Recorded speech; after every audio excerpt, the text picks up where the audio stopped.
Seated. Terrific. I want to welcome you to this candidate forum, which is presented by the Cleveland Heights University Heights chapter of the League of Women Voters of Greater Cleveland. And we're cooperating this evening with Heights Libraries and Future Heights as our collaborators as we present this program.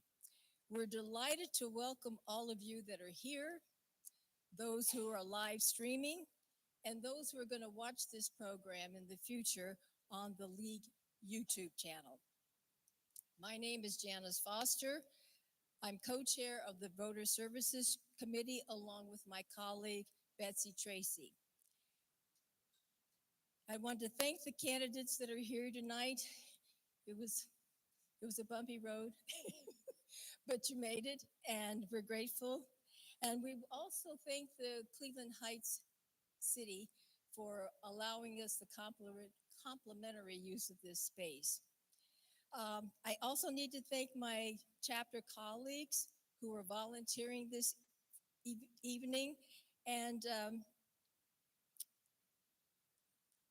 notice the women this evening that are wearing league buttons because they are here to help you.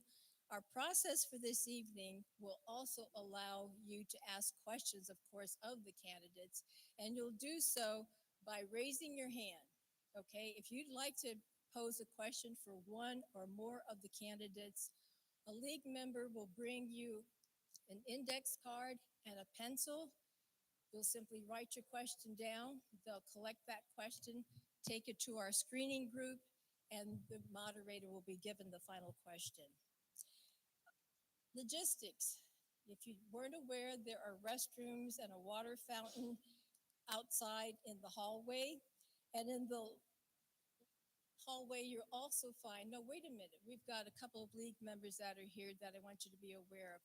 We've got a voter registration specialist, Carol Spackey. Could you stand up, please?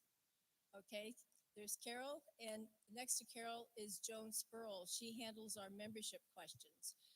So if you need a voter registration form or to update your information for registration, Carol can help you, and Joan can help you if you have questions about joining the league. We decided to do something a little different this evening relative to signing in. We didn't want the bottleneck at the front door while people were lining up, trying to get in, waiting to be seated. So we have this little form that we've completed. You found it on your chairs when you arrived. Simply fill this out, and a league member will collect this before the end of the evening. Please pass your information to the end of the aisle, and we'll come get the completed forms. These forms are funded by the Greater Cleveland League of Women Voters through the Education Fund. If you find this at all helpful and valuable, we ask you to consider making a donation to the league. And surprise, surprise, if you'd like to do so, there is a donation box also outside in that hallway table. There's a lot of action out there, isn't there? So please go ahead, and if you're so inclined, make a donation, or you can receive instructions as to how to do so online. Finally, last but not least, there will be a voter guide coming out on October the 1st, which lists all the candidate information to help voters make determinations about who they would want to vote for.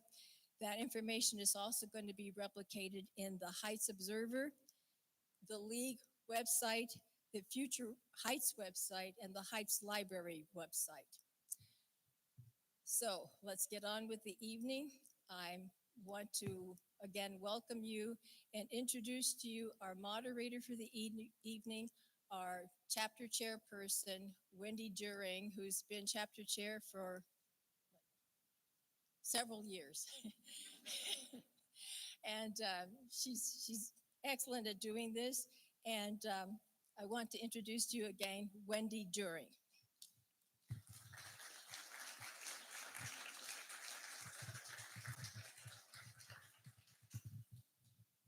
I have been a league member since 1989, I believe, and I've been moderating for about 20 years. Anyhow, Welcome, everybody, to the candidate night for city council candidates. I am, as noted, Wendy Deuring, and the chair of the chapter for Cleveland Heights University Heights, and I will be moderating our program this evening. I would like to thank all of you for making a concerted effort to become fully informed voters in this local election. Local government has a major and direct impact on our daily lives, but unfortunately, local elections consistently have the lowest voter turnout. I was a bit surprised to see this morning that Cleveland Heights yesterday had a 24% turnout for the primary, even with all of the interest and very high voter registration in the community. 24% voted. Please talk to your neighbors and your friends and urge them to vote in November. It matters. It matters so much. The League of Women Voters, a truly nonpartisan political organization, is recognized for its impartiality and respected role promoting informed and active participation in government and advocating for good government policies.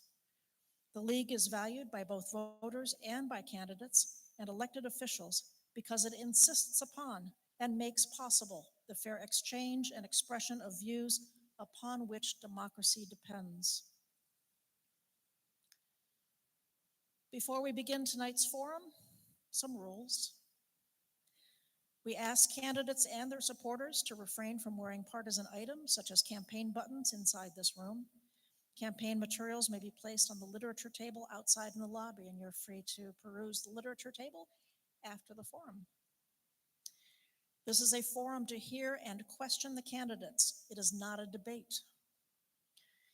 Each candidate must appear in person. We do not allow stand-ins, and thank you, all of you, for appearing on time. Each candidate will have 2 minutes for an opening statement and 2 minutes for a closing statement after a question and answer session. The limits will be strictly enforced.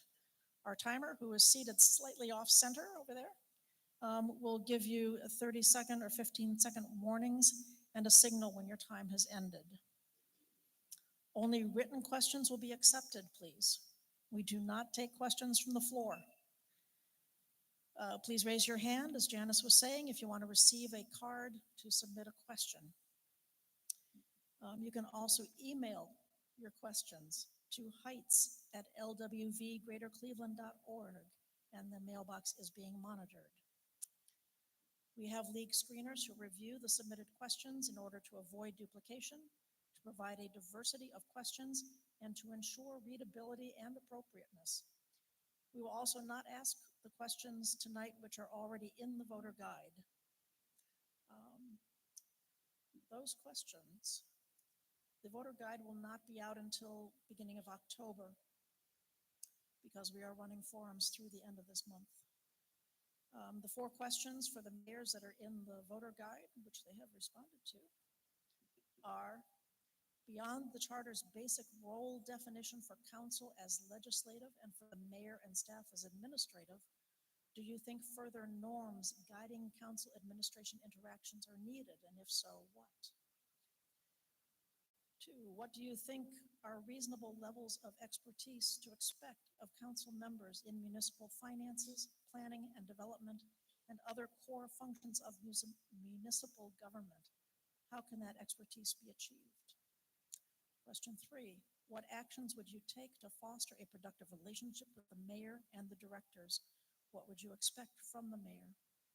And question 4, what do you hope to have accomplished by the end of this term of office in 2029? It sounds so far off. All right, and the final rule is we ask the cooperation of the audience in avoiding expressions of support or opposition to any candidate during the presentation time or answers to questions. This only takes time away from the candidates and from you. Please remember that the purpose of this evening is to hear from the candidates so that each one of you might make their own best informed decision regarding the vote. Anyone creating a disturbance will be asked to leave. To quote Thomas Jefferson, information is the currency of democracy. May you all be made wealthy by your presence here tonight. We have 6 candidates who are running for city council. The top 4 candidates will serve a 4-year term with a pay of $9,270 per year. The City Council is responsible for legislation and the budget. Our 6 candidates are, and I did not have one of the names. I apologize. 6 candidates are right in front of you. Mr. Dew, Mr. Adam Dew, Anthony Maddox, Craig Cobb, Tony Kuda, Mr. DeWitt Foy, I missed your first name, and Ms. Cohen, Jessica Cohen. The candidates have drawn lots to determine their order of speaking, and they are seated in that order. We will begin with opening statements, and the candidates will be sharing their microphones very graciously, I'm sure. Mr. Dew, you may begin with your opening statement. Hello, everyone. Thanks for coming. Thanks to the League of Women Voters. I know you guys are very busy this time of year, putting all these on across the region, and so much appreciated. They told us not to stand. They told us to sit. You may stand at your place. I ask you not to stand at the podium, please, Yep, because sure. I have a lot of papers spread out here, which I need access to. I reclaim my time. My name is Adam Dew. I'm a first-time city council candidate, long-time cheerleader for Cleveland Heights in general and local public schools in particular. 1985 grad of Fairfax Elementary School, 1994 from Heights High, and 1998 from the Northwestern School of Journalism. I spent 20 years in Chicago after college building my video production company. Became a parent about 12 years ago that when it comes to my business, I could come home and live right here and cause trouble right here, which is what I really enjoy doing. If I'm elected, I'm the only small business owner who will be on council, so something to take note of there. My wife and I chose to come back and raise our kids here. My wife went to Oxford Elementary School, and our oldest son just graduated from Heights in the spring. He's a 4th generation Heights graduate. I've had a pretty incredible first 50 years, and I owe much of that good fortune to this great city. I'm running for city council because while I've been involved in city government since moving home, I think I'd like to see if I can give more from the inside. We have some very talented people running, but no one with my background in marketing, public relations, and communications. Cleveland Heights has been underrated my entire life, and I know that we can change that narrative. I've thrived in an industry that has seen massive technological shifts over the last 20 years, and I think some of that mentality, that nimble mentality, is what we could use here in Cleveland Heights on an ongoing basis. We also don't have anyone currently on council or anyone running that I think has my passion and connections to Cleveland Heights recreation. I grew up going to summer camps in Cleveland Heights. I've given almost all of my time since moving home to building the baseball program back up, to coaching Roxborough baseball, and I've been on the rec board for several years as well, and I look forward to continuing that passion, hopefully, as your elected member of council. And I'm not just talking about our kids when I'm talking about recreation. Oh, you told me to stop. And we got to do more for those seniors. Thank you. Mr. Maddox. Good evening. Thank you guys so much for having me. I'm a little under the weather tonight, so I'll warn you, but I wanted to make sure that I pressed tonight.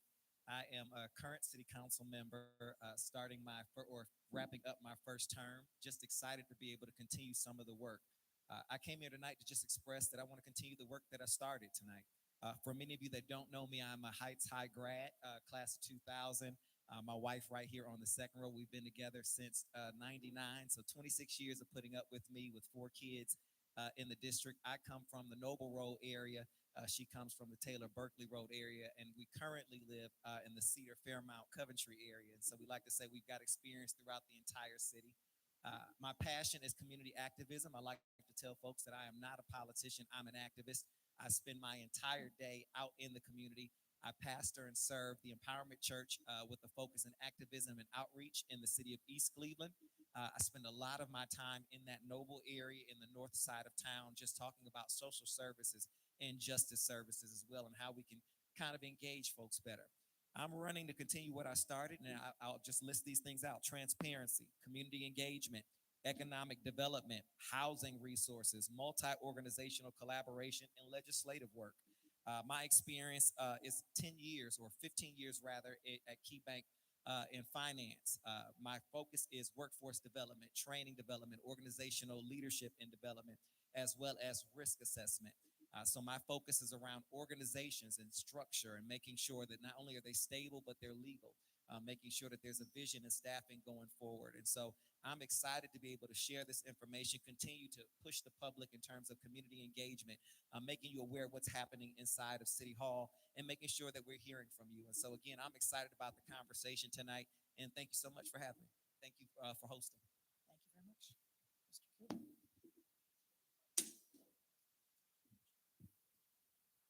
Thank you to the League of Women Voters and to all of you for turning out tonight to learn about your council candidates. In case you don't know me, I am one of your current council members. I live on Berkshire Road with my wife, Ruth, who's here this evening, and until recently, our son, Michael. I am a retired attorney with over 4 decades of legal experience that includes serving as an assistant law director for the city of Cleveland, a partial term as a municipal court judge in the 90s, and until my recent retirement managing a legal office for Farmers Insurance. I am running for re-election because I believe in the promise of Cleveland Heights and the power of thoughtful, steady leadership to help fulfill that promise. Over the years, I've worked hard to be collaborative wherever I have served this city, whether it be on the Fair Housing Board, the Citizens Advisory Committee, the prior Charter Review Commission, or the Planning Commission, where I served until my first appointment to City Council in 2019. If you have observed me over my long history of service to our city, you know that being collaborative is not a campaign slogan for me. It is how I have always conducted myself, by being one that listens first, engages respectfully, and always puts the best interests of the city above any personal or political agenda. I've built relationships, worked through differences, and always tried to bring sound judgment and common sense to every decision I've made. A city council needs members that are steady, experienced, and focused on solutions. If reelected, I will continue to be that kind of council member. I promise to serve you as I have to this point with professionalism, honesty, and humility. Thank you for your trust, your support, and hopefully your vote on November 4th to give me the opportunity to keep serving you. Please visit my website, councilmancraigcobb.com, one word, to learn more about me. Thank you. Thank you, Mr. Cobb. Please pass the microphone to the right, and we'll keep the other microphone for the last 3. We'll do 3 and 3. Oh, Well, it's great that you're all here today. It's just wonderful to see at a forum like this. People are out and they want to see what's going on with their government. So I'm Tony Kuda. I've been on council for 4 years. The last 2 years, I've served as your council president. I'll tell you a little bit about my background and some of the accomplishments I had in those 4 years. And if I get to what I want to do next 4 years, I'll do that as well. So I'm a longtime resident. My family and I moved here in 1961. I'm a proud Heights High graduate, but like these others, I'm not going to say the year I graduated, but I am proud to be a Heights High grad. I have a master's in education. I'm a retired social studies teacher, and I live in the Oxford Noble neighborhood. Some of my accomplishments in the 4 years I've been on council, one of the first things I did was create an amendment, a charter amendment that went on the ballot immediately so that council would have a clerk of council working for it. In the old form of government, the clerk of council worked for the mayor. And I wanted to make sure that council was set up for success. So that was the first thing it passed overwhelmingly, and we've all benefited from having a clerk of council. I made sure that we had a cover page on all of the legislation. So if you go on the website and you're looking at legislation, there's a page in the front that tells you exactly in one sentence what the legislation does, because not everybody is going to read the entire legislation. So that was one of the first things I did. Then we created together on council a legislative process that we all agreed to and an economic development process so that we could approach those types of legislation together. And then the Kane Park, I knew when I found out that we were renting equipment for every Kane Park show, I asked one question: how much would it cost if we bought the equipment, and how long would that last? And they said you'd pay it off in 2.5 years. And if you've gone to a Kane Park show, you can see that We have a magnificent PA system, lights, and multimedia system now. Thank you. Mr. DeWitt Foy. Hello, and thank you for the time and opportunity to speak tonight. My name is Joe DeWitt Foy, and I'm running for City Council because I love this city and I want to help it live up to its immense potential. I know that we can achieve great things when we work together and solve problems on behalf of residents, and I've been centering my campaign on trying to make Cleveland Heights the most family-friendly city in all of Ohio. Now, what that means to me is streets that are safe enough for all road users, especially kids walking or biking home from school.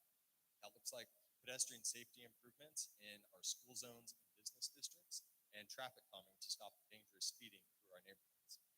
We need to provide safe and healthy activities for our kids to do. So in addition to improved parks and recreation amenities, the city should partner with schools and libraries to better support families with robust after-school and summer programming. I know that my 2 young kids will grow up in a profoundly different world than I did because of the effects of climate change, and we need to take aggressive action to immediately start implementing the Climate Action Plan to make our city healthier and more resilient in this changed future. Now, if that all sounds good, but you're wondering how we pay for it, the answer is surprisingly straightforward. We live next door to the fastest growing jobs hub in the state of Ohio, yet as a city, we continue to lose population. So instead of continually saying no to new housing and watching that growth leapfrog us to suburbs further east, we should start saying yes to good ideas and ensuring that we welcome more neighbors and families to our city while ensuring that we maintain the historic charm of our neighborhoods. We can do this by reforming our zoning code to allow our city's housing stock to evolve and meet the demands of today and people at all ages and stages of life, from young families just starting out to seniors looking to age in place. I look forward to the conversation tonight and sharing more about my optimistic message for the future of Cleveland Heights. Thank you. Thank you. Ms. Cohen. Good evening. I'm Jessica Cohen. I'm excited to be here tonight. I have been involved in politics and policy since I was 16 years old, and I walked to my local Congress, my United States Congresswoman's office on Long Island, New York, and I knocked on the door and asked if I could intern. And for 4 years, I worked in her DC office, her district office, and on 2 congressional campaigns. And what I learned working with Carolyn McCarthy has driven me ever since and motivated my commitment to public service. She was someone who came to politics out of tragedy, but she always reached across the aisle. We in Cleveland Heights need to turn over a new page. We need to have a collaborative government that works together, a council and an administration that does all we can do for the good of all residents. She also taught me 3 things that have been, has influenced my vision for what I want to see here in Cleveland Heights. She taught me that policy is not a zero-sum game. This is not going to be easy. We have to talk to each other. We need more community engagement. We need people to come together and work together towards the solutions that are best for our city. She taught me about constituent services, that you answer the phone when people call.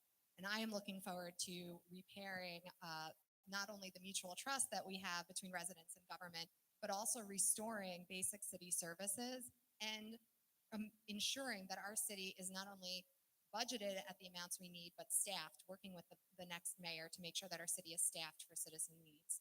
And last thing that she taught me is you could do hard things. Carolyn McCarthy was the architect of the assault weapons ban that lasted for 10 years and has not been renewed since.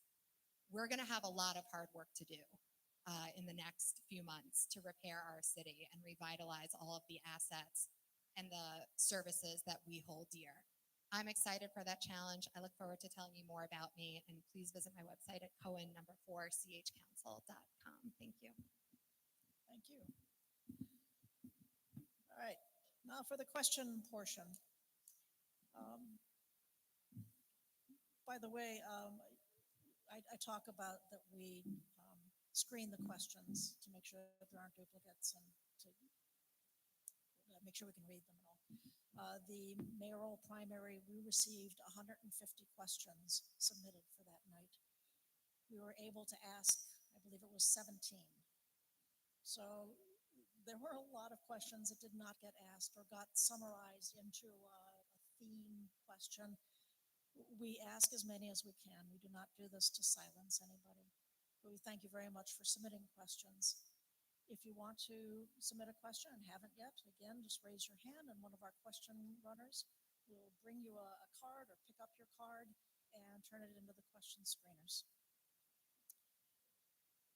For the candidates, you will have up to 1 minute for each of your answers.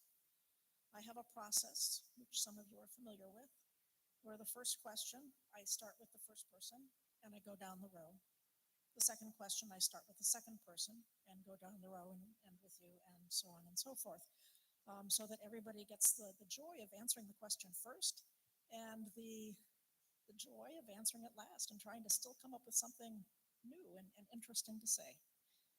And so this is my process. I usually screw up at some point. I get like halfway through and I blank out. I have a new process for tracking it, so hopefully, but if I do mess up, just let me know. It's been quite a life this week. But what day is it now? All right, the first question. It has been a very divisive time at City Hall and in the community, you may have noticed. How would you work to heal the community and to strengthen the human resources at City Hall? Mr. Deuring. I've spent much of my time building relationships with employees in City Hall over the last 12 years. I think if you go and you talk to people that you know in the city, I think most of them would have positive things to say about the effort I've made to sort of keep people feeling good and hanging in there, that things were going to get better. And I'm hoping that that message sort of sunk in. I think we've seen some stability, and honestly, fewer people have left recently than maybe I would have even expected. I've intentionally not endorsed any mayoral candidates, which is not typical of all of the candidates up here on the dais. I think that that's really important, that whether Davida Russell or Jim Petras, whoever is our next mayor, Tony, good luck this week. I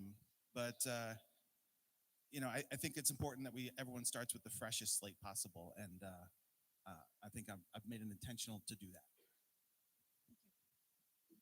Mr. Maddox. Thank you. I think it boils down to two words, service and support. For the community, you need to know that regardless of what's happening right now, your services are being met, that you are being engaged with, and we're communicating with you about what's happening and what shifts we are making. That transparency is critical. For the city staff, it's support. It's making sure that they know that this council will continue to support them, equip them, and be here to hear them and make any adjustments that need to be made for them. I think those two things are critical right now in this community. People want to know that we are going to continue to serve them, that we are continuing to do that work, that we're finding a way through this, that we're not parked or we're neutral, but also our staff needs to know that they will continue to be supported and heard, and that we're going to make adjustments going forward along with working with the administration. Thank you. Mr. Cobb. Today is a new day. I'm confident that all of my fellow council members are going to move forward and restore some normalcy to this city and put it in the best position that it can possibly be for our new mayor, who will take office January 1st. In terms of the ability to get along with others, as I said in my opening remarks, I think I've demonstrated that in my almost quarter century of service in the city. I've gotten along with just about everybody. And I'll just let my record speak for itself. Mr. Kuda and I first met when we were on opposite sides of the campaign to change our form of city government. I was opposing that. Tony was leading that. Nonetheless, Tony and I have become very good friends over the years. I don't think you've ever seen me have an outburst or lose my temper or disrespect a fellow council member or any resident that's come and complained about it. So I'll just continue to be me. Thank you. Mr. Kuda. You have to have relationships in government, at a workplace. I've always done that when I taught at Shaker. I mean, we were like this, the staff and the kids, and I certainly trying to do that here. Government. I have I think a very good relationship with the members of council. I email. Some of you are on my email list. I try to just constantly communicate and answer emails, answer my phone, whether it's text or not. And I just think having these relationships and looking at that as kind of table stakes. You know, you're not going to be successful in government without relationships, and I plan on continuing that in my next term. Thank you. Mr. DeWitt Foy. So as I've been out in the community speaking with people and asked them what they want to see from government over and over again locally, it's less drama and just getting the basics right. So that's roads repaired and plowed in the winter, and that's leaves and trash picked up on time. So in terms of what can we do to restore trust in government, it's just make government work for the resident and making sure that we're handling our commitment to the city. In terms of supporting the city staff, I think a city the size of Clifton Heights, it's really appropriate to have a full-time director of human resources on board. So I think we should really look at funding and staffing that position, as well as a more robust human resources department to ensure that all staff are supported and we have continuing education, we have advancement built into the system so that all of our staff know that they're supported and that there's a place for them here in City Hall. Thank you. Ms. Cohen. Yes, I've lived in Cleveland Heights for over 16 years now, and over 13 of those I've served in some sort of capacity for the city on boards or commissions. And I think that those who have seen me in action chairing our planning commission for the last 6+ years know that I come to it with a collaborative and very respectful approach, including how we work with our staff. And I think that's something that we can continue to bring. I agree in terms of a council working collaboratively together to heal and move us forward.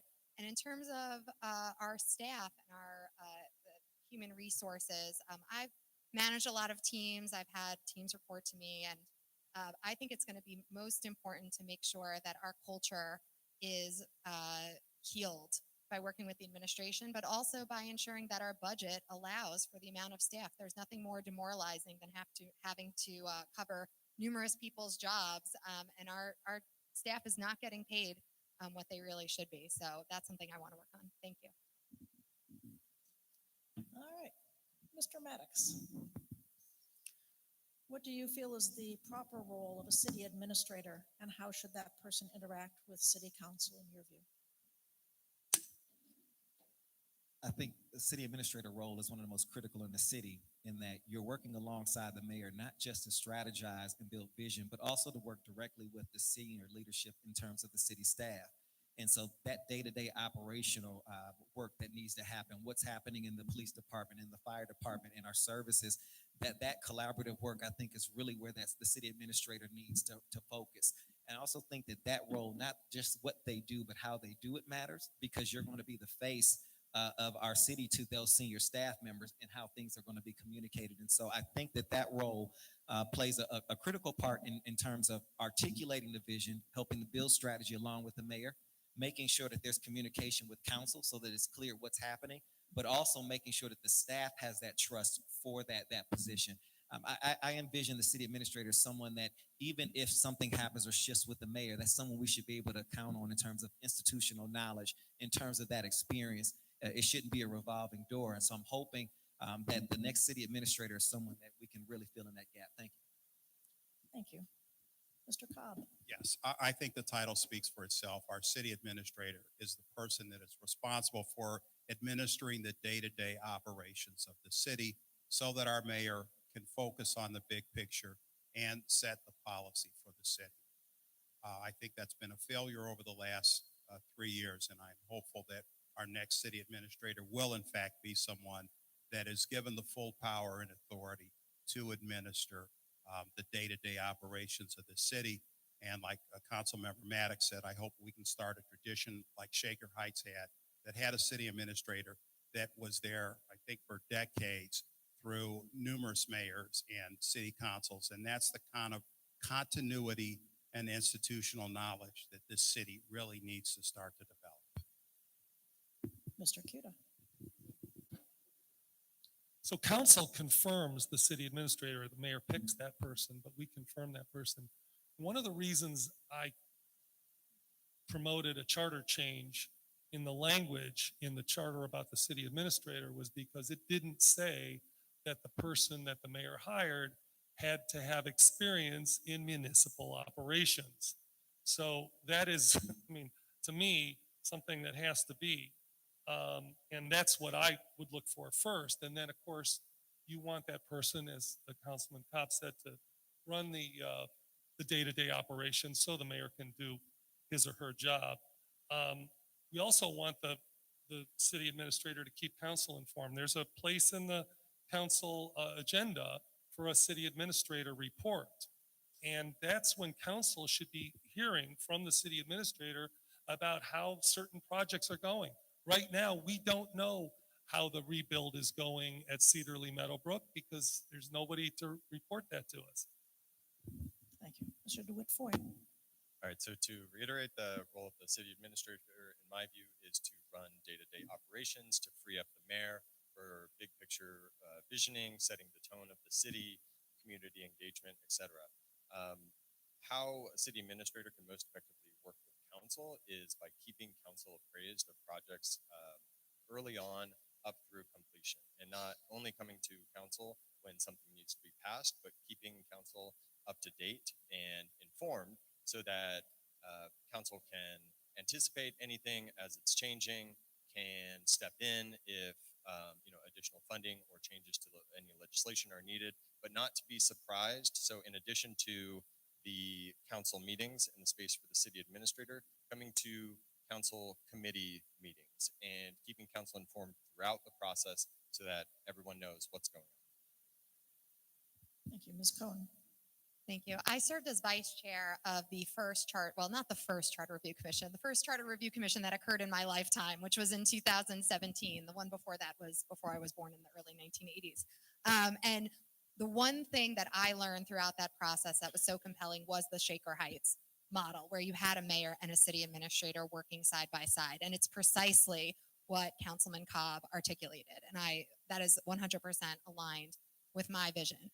I see the city administrator working with council as a resource, as many other candidates have mentioned, but also as a chief of staff type role and a pathway for, we can't all 6 of us or all 7 of us inundate the mayor every day, although we'll have a great relationship with our questions and our inquiries and our concerns. I see the chief administrator as running a little bit of interference in that, to cut down on the noise for the mayor, but also allowing us to have that direct connection with staff and with the city that we need to do our jobs. And Mr. Beer. I don't have much to add to that. I would just hope that, if we're looking at Davita Russell and Jim Petrus, that whoever the next city administrator is really complements their strengths and weaknesses and sort of fills. So it could be a very different person, obviously, depending on who's elected. Thank you.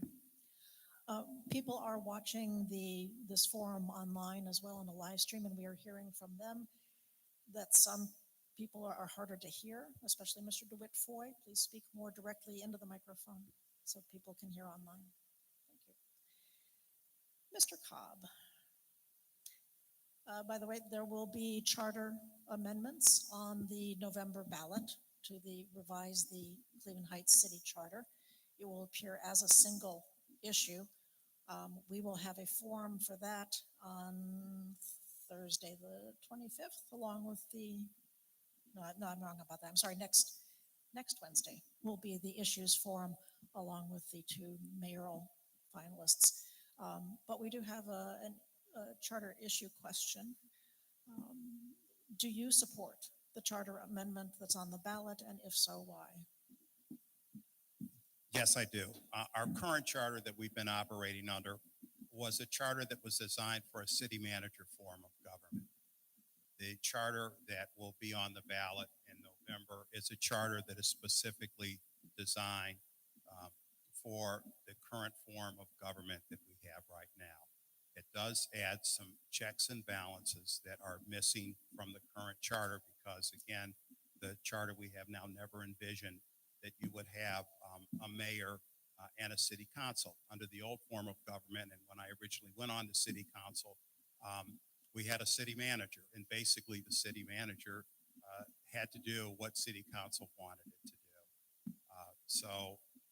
I'm wholeheartedly supporting it. We're never going to get 100% agreement from the residents as to the perfect charter, but we need to put something on the ballot. And if they feel that we've rushed the process, then they should vote no on it. But I am supporting it. Thank you. Mr. Kuda. Thank you. So this is a 2.5-year effort, and I think it's really been a great effort. The Charter Review Commission did an excellent job. We spent a lot of time, council did, reviewing their work, and it is going to be on the ballot. Yes, we need checks and balances that were completely missing from the other version, and I think we have that delineated. If you want to have oh my God, I'm going to forget the phrase. I'll skip that because I'm not remembering it right now. But council has to have access to information. We have to make decisions on legislation, which means we have to be able to ask questions and get them answered in a timely manner, so we could make an informed decision. And this charter makes sure that happens. So I'm very satisfied with the work that was done. Thank you. Mr. DeWitt Foy. Yes, I support the upcoming charter. I think it is a reasonable update from a charter that still reflects a city manager form of government. I think the particulars around giving council access to financial information and more information with which to make informed decisions is all very reasonable and will improve the functioning of our government. Ms. Cohen. I also support the charter amendments. As I mentioned, I was vice chair of the first Charter Review Commission in 2017, and many of the recommendations and the issues that we discussed at that point for the year and a half that we were meeting every, I think, 2 weeks, are now ones that are going to be in this new charter slate of charter amendments that will be on the ballot. So I'm excited about that. I think it aligns our form of government with our governing document. And I'll just say, from my background, I have 3 degrees in law and government. I have a bachelor's in government from Harvard. I have a master's in public policy and administration from Northwestern. And I have a JD, a law degree from Cleveland State University that I did at night while working full time. So I've read a lot of charters, and I've done a lot of work on constitutional history and things like that. So I'm excited about finally having a governing document that our city can refer to and actually move us forward for the next administration. Mr. Dew. We have 2 months to collectively vote this down, and I think we can all get it together and do a deep dive on this and decide if it's unacceptable or not. Most of the people that are complaining about the charter, yes, I support the charter. Most of the people complaining so far really are just saying, whoa, this is too quick, where'd this come from? And no one yet that I've seen anywhere has articulated any actual issues with the language. So I'm looking forward, if that exists in people's minds, I would like to see it. And I know a lot of the Charter Review Commission members, and I think I trust their judgment on a lot of the work that they did. And Mr. Maddox. Yes, I voted no. I think that's pretty obvious to folks in the room. And the reason is I'm very for community engagement, very strongly. I wanted to see a process similar to what we did with the ARPA dollars, $36 million. We went across this city into schools to make sure that we talk to all of our residents in every area to hear their needs. I wanted to make sure that I just feel like this charter amendment was too big. I feel like it should have been broken down into smaller pieces, and I felt like there should have been more community engagement. The final portion was just released last week. We were still making changes. I wanted to make sure that our residents understand it. I definitely support making changes to the charter. It's the process in which we are engaging the public that I had an issue with. I don't like the public not being informed on what they're voting for, and I could continue to see and get feedback from residents that's just too fast and they have too many questions. And so I'm hoping that council continues to engage the public. But I voted no because I wanted more robust engagement with the public and education first. And I thought it was just too big for the public to digest all at once. Thank you. So come to next Wednesday's forum to find out all the details that are actually in the Charter Review Amendment, because the wording you will see on the ballot will not be helpful at all to you. Mr. Kuda. Citizens have witnessed aggressive and what might be considered abusive behavior amongst council members, not City Hall council members. Is that a hindrance in getting things done? Are there better approaches? I actually think overall, council has behaved very professionally. You know, when things get out of hand, and they have occasionally, I think we've tried, the ones that are not engaging in that type of behavior have really tried to just remain calm and you know, if there's a person venting, let them vent, not try to exacerbate anything. I mean, look, you know, we're all very passionate about what we do. We don't all express ourselves the same way. But I would like to see more decorum. I mean, if that's part of the question, I do think there's times when things get a lot nastier than they need to be. I think there's a way to be passionate and forceful without being disrespectful. So that's what I'm looking for. Mr. DeWitt Foy. So obviously I'm not on council, but I have witnessed, you know, times where things get, tensions flare and people get, you know, a little bit excited. And, you know, everyone that runs for government has something that they care about. They have a passion. So I understand that that passion comes out, and that's fine. I think when we don't keep the city front and center and everything that we should be accomplishing on behalf of the city in mind, and we let our own egos or personalities or our own desires get ahead, then that's where we can get into trouble and get bogged down. So I'm committing to, you know, work with everyone. I always try to assume good intentions, and that when people are getting excited about things, then they're coming from a good place, and I work with them. I want to try to compromise and work with everyone, and I'm committing to being professional, collaborative, and respectful if I'm hopefully on council. Ms. Cohen. Yes, so if council's arguing they're not getting what they need to get done. And many of you know I'm a mom of 5, so I'm no stranger to arguing and bickering. I'm also no stranger to breaking up the arguing and bickering. But I also, as chair of the Planning Commission, I've been lobbying for some time to have those videotaped. But if you come down on the second Wednesday of every month, you will see the way we run our Planning Commission meetings, and that's with respect for our residents, for our fellow commission members, for our applicants, for each other. We laugh, we joke, we enjoy the work that we do on behalf of the community. And that is the type of collaborative, professional experience that I would like to have on council, and I would like to help not only promote, but be a part of.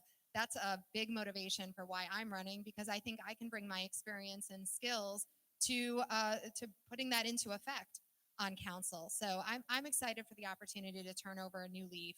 I think we can do it with the new administration. And I've worked with many of these folks on the dais for many, many, many years, and I'm looking forward to that opportunity as well. Thank you. Thank you, Mr. Dew. I do have high hopes for 2026, regardless of who you elect to be your next council members.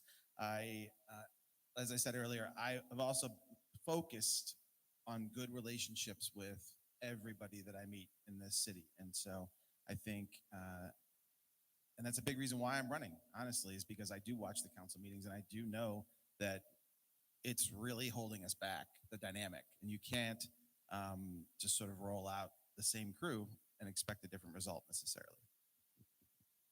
Mr. Maddox. Thank you. I'm one of the passionate ones on council. As I said at the beginning, I'm not a politician, I'm an activist. I think that there's a place for that, especially in Cleveland Heights. When you're talking about marginalized groups whose voices haven't always been heard, I think it's critical that you make sure that those things happen. But to Cleveland Heights, I want to say this. I think there's a place for passion right now, and not just in our city, but what's happening at our state level and our federal government. I think we need more passion, more fire, not less. It takes that type of leadership to really stand up to policies that are really impacting us and impacting our communities. And so when they're ripping folks up for immigration, when they are rolling back civil rights, that's when you want passion, that's when you want fire. And so I think collaborative passion, collaborative fire, I think is important. It allows very difficult conversations to happen. I'll continue to have those. I think it's important that we make sure that not only are all are welcome, but they're seen, heard, and represented. And that's going to take some passion and a little bit of power. Thank you. Mr. Cobb. I'm never going to be critical, at least publicly, of another council member.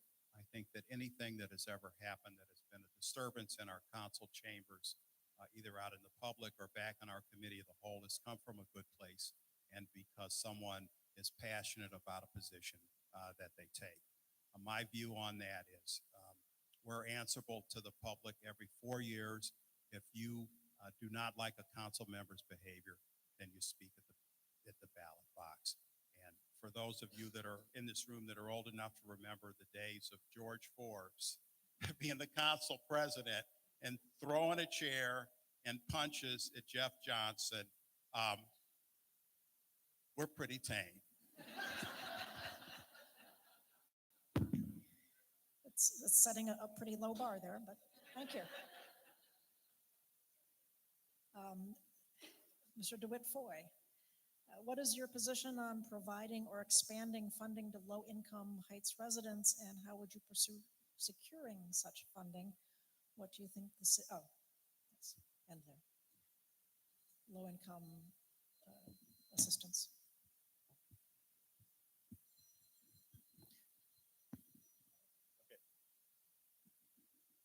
So I think we can do a lot in the city. I think we can do a lot in this city to support people at all income levels. So the question was specifically for how can the city support low-income individuals. First thing that comes to mind for me is making the city more affordable. One of the biggest costs every month is rent. And one of the things that the city can do is allow more housing to be built so that the supply reaches the demand and we can actually put downward pressure on rent. Cleveland Heights is an incredibly high opportunity area, being right next door to University Circle. We have transit lines that go directly to all of these jobs in University Circle and beyond to downtown. We should make Cleveland Heights as affordable as possible by increasing supply of housing and allowing for good public transportation to reach these good jobs and allow everyone to have a high opportunity. Thank you. Ms. Cohen. Yes, I'm a policy lawyer by day, but before I had a mid-career switch into law, I worked for nonprofits and I did external affairs and managed multi-million-dollar grants. And what that taught me was that we need to use our resources best and leverage our resources, whether they're city dollars, city programs, nonprofit partners in the city. That has gone away in the last administration, and that's something that I want to bring back because we really need to harness all of our city assets. That's just not assets that the city owns. It's the school district. It's our nonprofit partners that can no longer get the permits and the memos of understanding that they need with the city. So that's a priority for me. The second thing I will say is that we haven't really reviewed our code in years and years. We have programs on the books from 2018 or before. That's pre-COVID. It was a different life. I'd like to undertake with the law department a universal code review to make sure that the programs we have on the books are actually the ones that our city needs today, and the money that we're putting there is the money that we want to put there. So thank you. Thank you. Mr. Dew. It's not an area that it's not one of my areas of expertise, but I would say that one of the advantages I have is with my job is that one of the people that actually gets to leave the bubble pretty often. And so I travel to Chicago and Atlanta and Seattle and other cities across the country, and I get a chance to sort of see how other neighborhoods are maximizing value, different types of housing. I think we're headed in the right direction when it comes to housing flexibility, but I think there's all kinds of opportunities for even what housing should look like in Cleveland Heights. Mr. Mathis. I don't know who asked this, but I love it. I'm going to try my best in 1 minute. Jobs, workforce training and development, partnering with outside organizations, increasing partnerships with our food bank and other nonprofits to bring in more opportunities to service, not just through food, but through clothing. Partnering with our county collaborations, increasing the grants that are coming into this community, making sure that we're recognizing the pockets where the underserved are. Financial literacy programs through financial institutions. This is something I'm working on council right now. It's going to increase our home ownership if we increase that financial education. We're going to have to level or lead some people up to another level of their finances. And then again, pathways to home ownership. and then making sure that we're doing business incubation. Some of our small business owners are struggling. Just don't assume because they own a business, they also have money. And so making sure that we're lifting up those folks, we've got to make sure that we're bringing in those services. And so that's what the city can do. We don't have to do everything, but we can lead and collaborate with those that do. Thank you. Thank you. Mr. Cobb. Boy, I wrote down quite a list of what the city is doing. First of all, we receive several $1,000,000 a year in federal block grant funds to go to nonprofits, and the use of those funds is restricted to our poverty census tracts that we have in the city. We have legislation that prohibits discrimination in the source of income for renters. So you can't not rent to someone just because they receive Section 8. We have a variety of housing programs that provide assistance for home repairs, and those are all income-based. We have down payment assistance that is also income-based to help people buy new homes. We have affordable housing projects in this city, one TWG up on Noble Road, and there has been an attempt to put affordable housing for seniors on Lancashire. Again, this would all be housing that had income caps. So the city has done a fair amount to try and promote economic diversity and affordability. Thank you. Mr. So I'd like to tell you what I've done specifically on this issue. I sponsored the legislation, $2.5 million in ARPA funds to do an exterior repair program for homeowners, and it's being used like crazy. There's a lot of programs we have that are hardly ever used. This program, they're hitting it day after day after day. Most of the money is almost gone already. And as Councilman Cobb brought up, the down payment assistance program, we voted, I think we all voted for this, $750,000 in down payment assistance for prospective homeowners who have the money to pay the mortgage, but don't have enough money to put the down payment down. And we just got hit up, I think, at the last council meeting to move more money into that program because it's been so successful. Thank you. Ms. Cohen. How do you view tax abatements for new projects? Can the time frame be changed, perhaps? What is fair, or is tax abatement the only way to attract developers? Of course, this one is the one where I go first. I do think that a tax abatement is more or less universal across municipalities. So while I can't opine on a specific abatement, I think that if we take that completely off the table, we cease to be competitive as a municipality and cease to be attractive to developers. That being said, I do think that council needs to take a hard look at each project individually, the unique characteristics of each project, the financial state of our city, at which right now, presently, it's very uncertain. We don't know what really the financial state is of our city because we don't have a financial audit from 2023. And we need to consider all of those factors when working with a specific developer.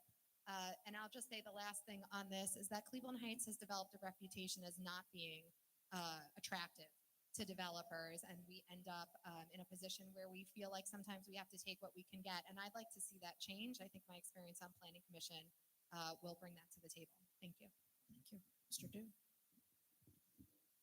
I'm very much against the standard 0% property tax for 15 years. I think it comes mostly from my support of public schools. I feel like you end up with too many people in the city that aren't chipping in at all for our schools. And so I would absolutely support adjusting that project to project to, 50% over even a longer period potentially. But I definitely think that the 0% tax abatement for 15 years is unfair when it comes to everyone doing their part.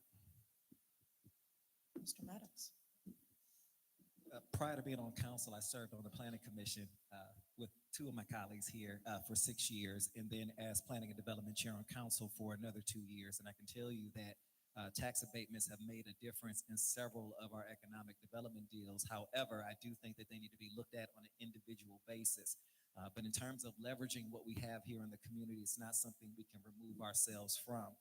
I will say that over the years of working with council and the school board, it's been great in terms of collaborating with them and finding ways to get these projects done to make sure that the school district doesn't take a hit but that we do create these new opportunities for projects. And so I think looking at them individually to find out what is the best fit for those projects versus let's just put everybody into the same kind of bucket, I think is kind of scary and kind of dangerous. But I think doing it strategically, I think, is important.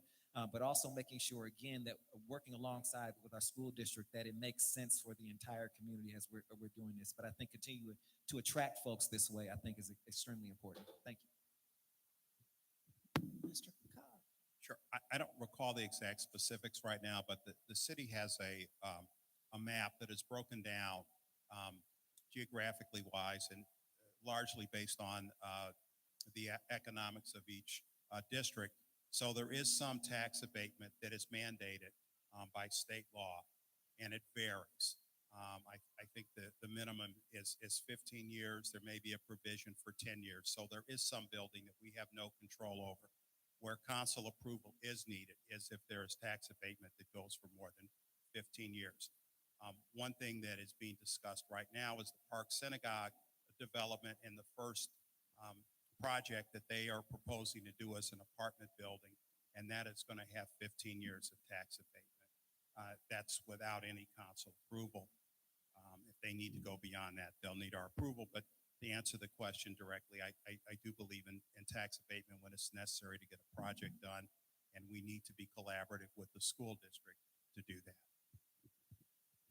Mr. Kuda.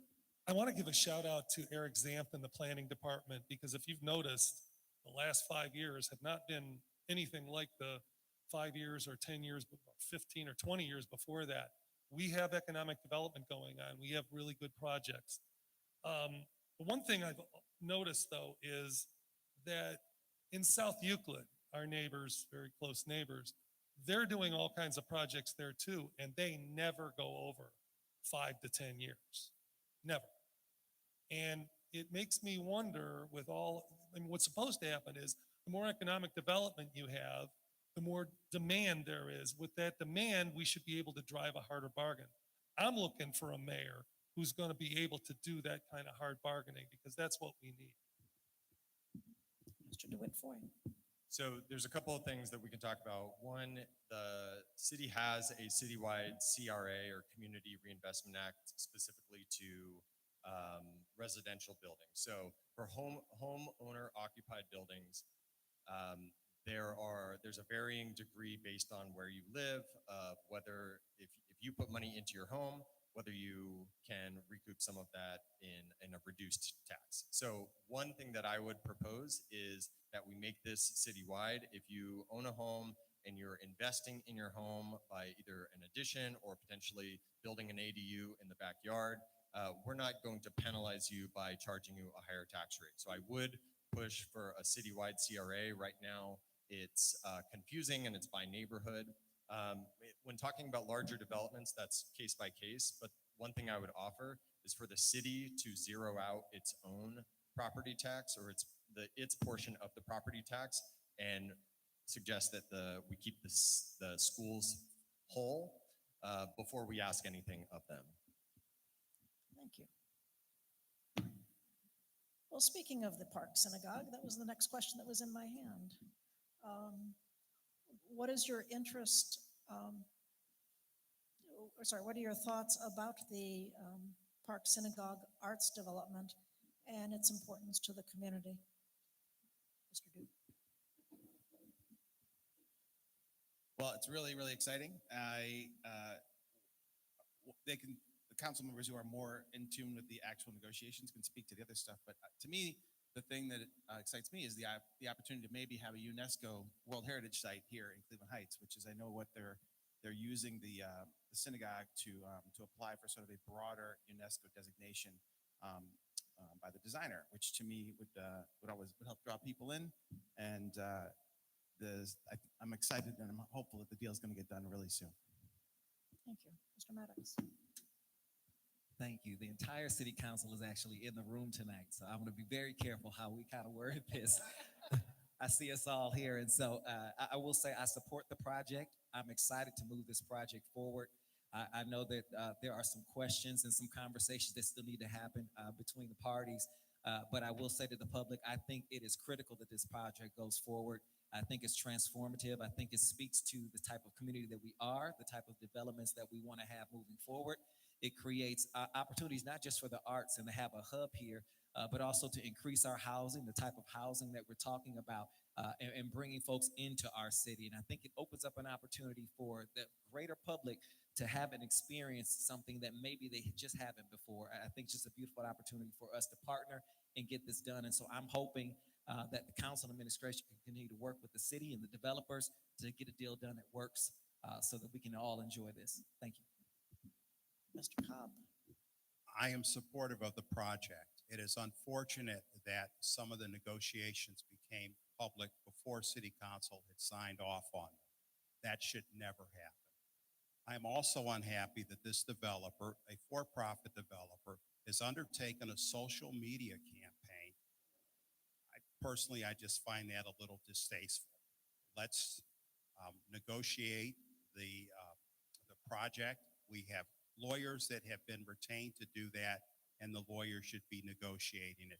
It should not be being negotiated by this developer through the social media campaign that they have been doing. It is not helpful. And it's going to, and I'll just say, it's going to leave a bad taste in my mouth. I will get a deal done, but they're going to at some point have to come back to City Council. I just don't think their way of operating is the way that we want developers to do business in this city. Mr. Kuda. It's a wonderful project. It so aligns with the character of Cleveland Heights to have arts programs, post-grad Oberlin students there, and other arts nonprofits. So I'm all for that. The trails, the public part, they're going to have trails in there that you don't have to live there or work there to enjoy the trails. I'm all for that part of it too.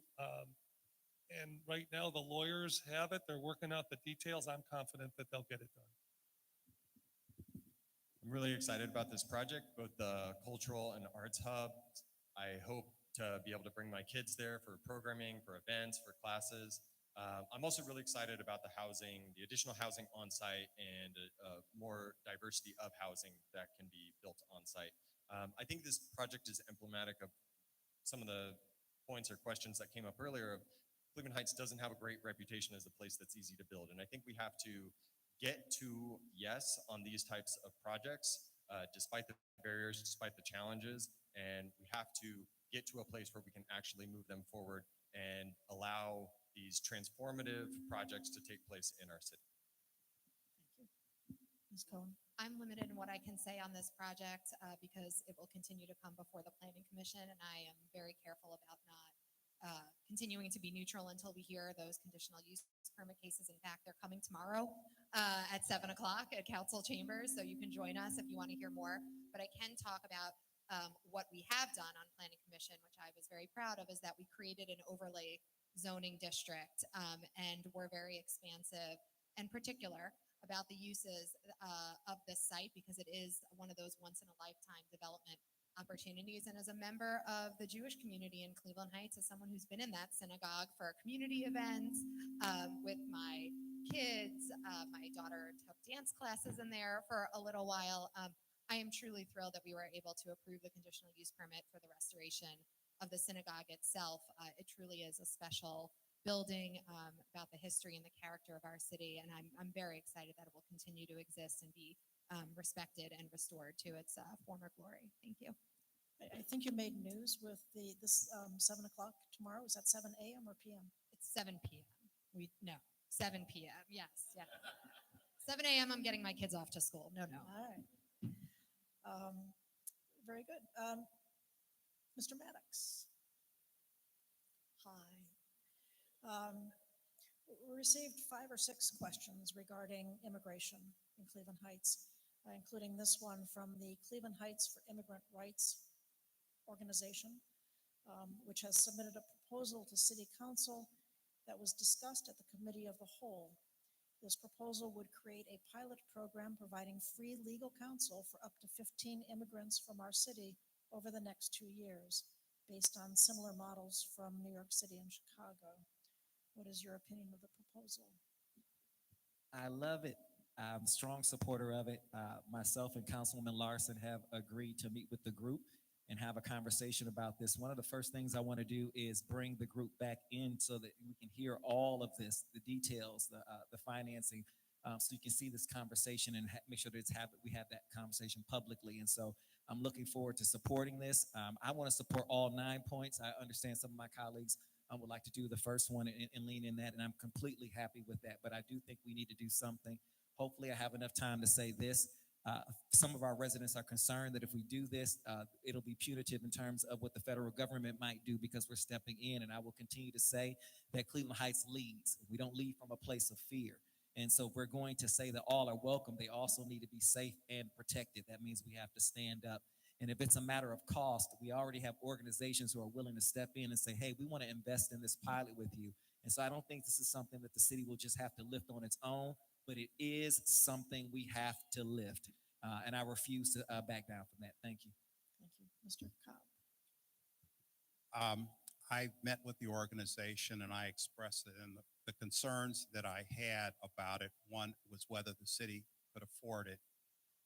Two, whether we should be providing legal assistance to our hundreds of residents that are getting evicted, sometimes unfairly, because they don't have legal representation. My other major concern is that we have been receiving several $1 million a year in federal funds. If you go to the Department of Homeland Security and you look at their website, one reason that a city will end up on their list and lose federal funding is providing legal assistance to undocumented immigrants. So that's something that we need to be considerate of. Columbus did a pilot program and they immediately got on that Homeland Security list. They've since been removed, but it's a concern we need to keep in mind. Thank you. Mr. Kuda. You know, the raid on the Coventry restaurant was just awful, and I think everybody felt the same way about that. You know, when President Biden was in office, he allowed people to come here and seek political asylum. And then you had the Trump administration come in and say, never mind. And that seems so on its face, just a tragedy, because, you know, the people that came here were coming here in good faith and they had the go ahead. And then now you have people hunted down. I am, you know, I'm concerned about the money and perhaps funding legal fees for non-residents and so forth. But, you know, I'm certainly willing to take a look at it. Probably not in the amount they're asking for, but I think overall, I want to make a strong statement. I want council to make a strong statement on this issue. Mr. DeWitt Floyd. So this is a scary time in America, and it's scarier for some of us who have, for whatever reason, been persecuted or have been targeted for some of the things that we're talking here tonight. So Cleveland Heights has the opportunity. We think of ourselves as a welcoming, progressive city.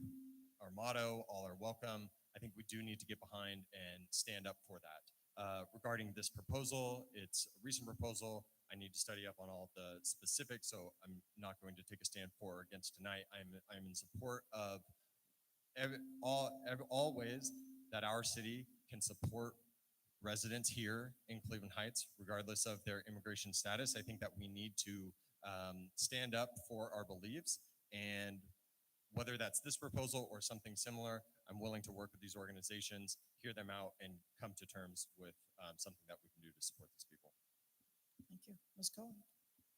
I am here in this room with the opportunities that I've had because of immigration. My family story is one of immigration, and because we were persecuted for generations because we were Jewish. In fact, my maternal grandfather escaped persecution twice, once to Buenos Aires, Argentina, and then finally finding refuge here in the United States. So this is something that is very close to my heart. Also, I made a decision later in life to become a lawyer because I believe deeply in justice and the right of every person in this country to have the counsel that they deserve to participate in our justice system. That being said, I'm only privy with this program to what I've been able to access publicly. I'm looking forward to learning more. I have questions about affordability and also legality of whether we can technically do this as a municipality, but I'll be following this closely and considering those factors as I move towards hopefully being elected and potentially being involved in this proposal. Thank you. Mr. Dew. Well, another one of the reasons I want to I'm running for council is because far too often in Cleveland Heights, we say no when we should be figuring out a way to get to yes. And this is one of those cases where I hope we figure out a way to get to yes. Lynn Tremonte, who's one of the champions of this program, is one of our great civic human assets locally in Cleveland Heights. And I'm excited that that it's up for consideration. Thank you. Mr. Cobb. What can be done about properties owned by out-of-town landlords? Well, one immediate step that needs to be taken is to stop renewing the occupancy permits for these rental properties. We haven't been doing that, and it's ridiculous that we're not. We have a registration of the out-of-town owners in the LLCs that requires a local representative. We need to look at passing some legislation that will impose some strict civil penalties on these properties for their being out of code compliance. Unfortunately, we cannot prevent out-of-town owners or LLCs from buying properties in this city. We did have a more stringent requirement, and it was a class action lawsuit was filed. We were charging them more than local representatives for registering their property. But I think the first step, and one that's very easy, is to stop renewing these occupancy permits. Mr. Kuda. You know, these LLCs have been wreaking havoc all over the country, the east side of Cleveland and all the way out to where we are. It's just a lot of bad news. We need to be, there's 300 and something vacant and abandoned properties in Cleveland Heights.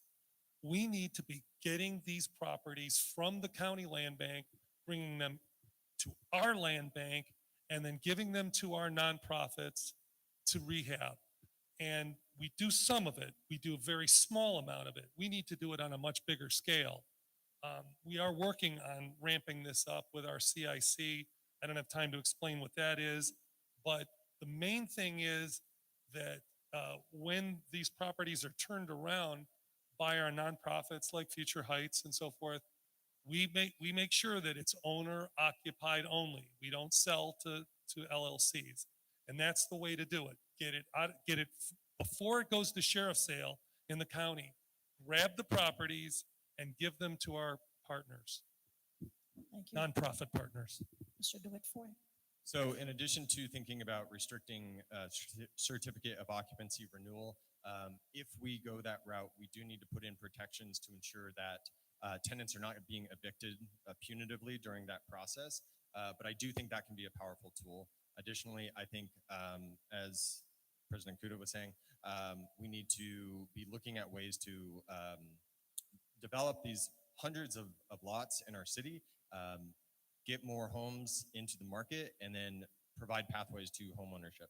I think a big part of this is also stronger residential code enforcement. So a lot of these buildings are dilapidated and the landlords are not providing the investment that they should be. And we as a city have a lot of tools to actually come out and enforce that code. So I think we need to be doing a stricter job of that, especially on these buildings owned by out-of-town landlords. Ms. Cohen. So the out-of-town landlords, we have a lot of levers on the books already that enforcement is just not happening. And those are policy decisions that happen within the administration. So I'm looking forward to having conversations with the next mayor, the next city administrator, to talk seriously about what do we already have on the books, like the way we cite residential owners, and make sure that we're enforcing that in a way that is actually going to make a difference. We have in Cleveland, there's a Residents First program that the Cleveland Council just passed, which I think we can learn a lot from. And one of those is the civil penalties that Councilman Cobb mentioned, where you can actually, if the civil penalties aren't paid, they actually become a lien on the property and then can ultimately be turned into land banked property that we can gain ownership of. So I think there's a lot of opportunity there, and I think we need to do exterior home inspections more frequently than every 5 years, which is what we have right now. Thank you. Mr. Dew. Well, I think this is another area where our civic institutions working better together will also help to go after some of these deadbeat landlords. Nothing makes my blood boil more than someone hiding behind an LLC and using all the powers that we have, and that's also when the law department and city council and everybody's on the same page. I think we'll see a lot better attack on this problem. And Mr. Maddox.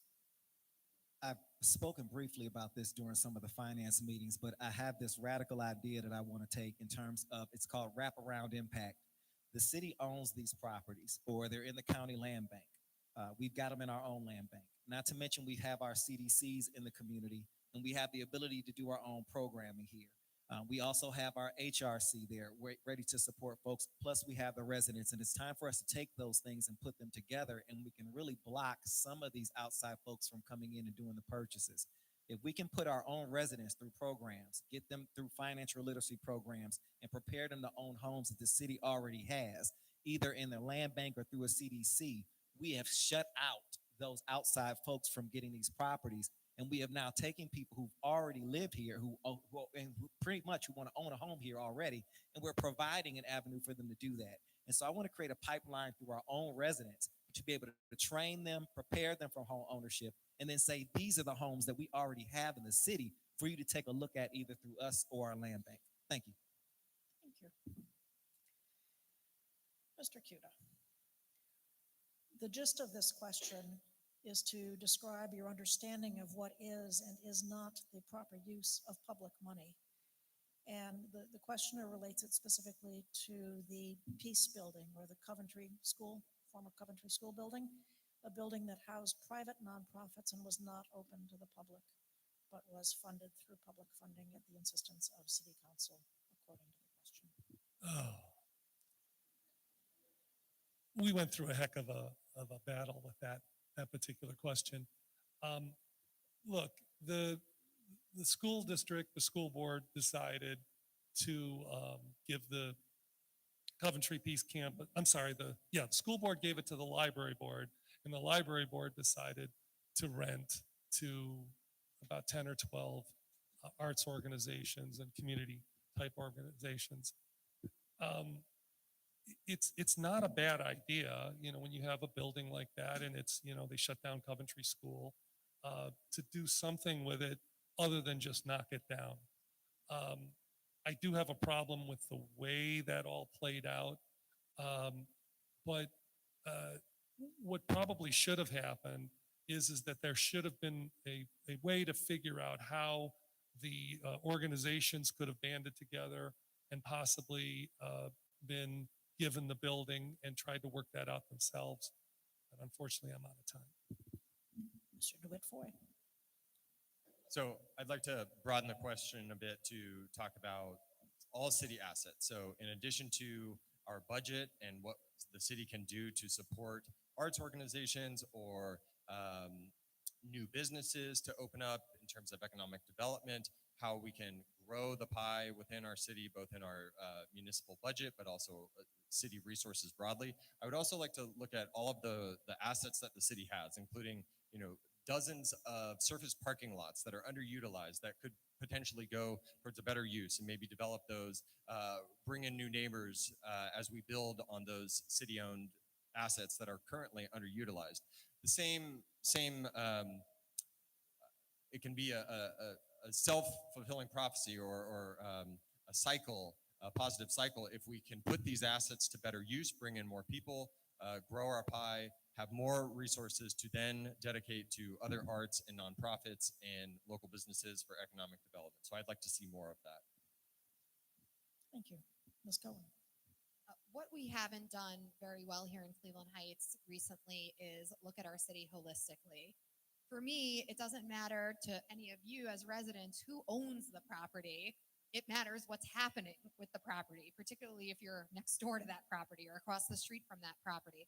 I would like to lead an effort to have better collaborative conversations with the school board, between the council and the school board, as well as other whether it's our CDCs or other nonprofit groups, to think collectively and holistically about our assets across the city. And if that's a school building that the school district has decided to close, then let's talk about what's needed in that neighborhood relative to the rest of the city. If it's a park that there's going to be a project, then let's talk holistically about that. So that's something that I'm very committed to, and I think that if we do a better job of that, we can bring our whole city up and make it improve for all of us. Thank you. Mr. Dew. Well, I certainly look forward to Mayor Kuda getting that facility share agreement done with the schools. Monday? Okay, good. I'm really concerned from my perspective also on our open land, our parks. How our park system is being used, and we are going through a parks master planning system right now, or planning development process right now, and we've been really distracted, and I'm really concerned that it's been backburnered to a lot of our council members, and that would be something that I would really focus on from day one. Thank you. Mr. Maddox. For me, the Peace Campus speaks to a broader conversation that council needs to have in terms of how we support our nonprofits in general. I'm having a conversation in terms of, many of you have seen us fund quite a bit of projects, from $100,000 to $200,000 for nonprofits across the city. There was even talk of helping to fund many of the organizations within the Coventry Peace Campus, or possibly trying to do something in terms of standing in the gap for that. I think that we need to have a broader conversation about what the city needs to have in terms of its hand in dealing with nonprofits and the support, the amount of money that we want to give, and really focus attention to what topics, even if it's every year that we're budgeting for, so that when things arise, we can have a better understanding from a strategic standpoint of how we want to spend our funds, and why, if we're not supporting a nonprofit or supporting a move, at least we can articulate that better. But the requests are coming in. There's a strong need to support these nonprofits, but I think it needs to happen in terms of a broader conversation. Thank you. Thank you. Mr. Cobb. Excuse me, I think we sort of drifted away from the original question. And the public purpose doctrine prohibits a municipality or a library or a school board from allowing the use of property unless it's for a public purpose. And I believe that was used as an excuse by the library board to close Coventry School. That school had been used by a number of nonprofits going back to when it was owned by the school board. And the same doctrine would have applied to the school board. And now suddenly, after 15 or 20 years of it not being a school, the library came up with that excuse. I think it was a shame that we lost that building because of a failure of collaboration, I believe, by the school, by the cities, and the library board to act earlier to try and save that building, which they want to mothball and tear down. Thank you. Mr. DeWitt Foy, what can the city do to provide more services for youth? First and foremost, I would say talk to the schools and talk to the libraries, and let's all get in the room together and come up with a list of things that kids and families need. So when we go through planning processes as a city, we often struggle to reach, quote, the youth, or people from all corners of the city. If we continue to do things the same way, we will continue to miss those opinions. So we need to get out to where people are, that's in the schools, that's in the libraries, that's with our community organizations. City needs to be much more collaborative, working with these to fill in those gaps broadly. One thing specifically, I think the city needs to do a much better job working with the school districts around safe routes to school and ensuring that kids can walk and bike safely to from school, across the street to get to a library. I also think that we can be doing much more around after-school programming. We used to have it, and I'd like to see that come back. Thank you. Ms. Cohen? I have seen so many times on social media, mostly parents saying there's not enough for my kids to do here in Cleveland Heights. And as a mom, I know that sometimes you just need to get your kids to some activity and give them something to do. And also, we want them to have a full childhood experience. And we should be able to do that right here in Cleveland Heights instead of going to neighboring municipalities. I think this is something, and I share Joe's thoughts here, that we need to collaboratively consider and think about. We also need to bring parents in the room to have these conversations. We need to have programs that align with what they want for their kids at all ages. There's also been some thoughts or suggestions or desires for a youth center near the high school because we have a lot of kids going to the libraries. And what can we do there? The city actually, we need to maybe consider that and think about what we can creatively do in the Cedar Lee district that can be for youth. So I'm open to all ideas. I'm open to this conversation.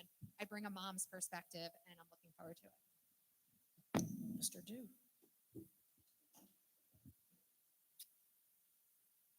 Number one, we need to do a much better job of budgeting, and you need people during the budget process that are actually going to fight for more funding for these types of programs that we all know that everybody wants.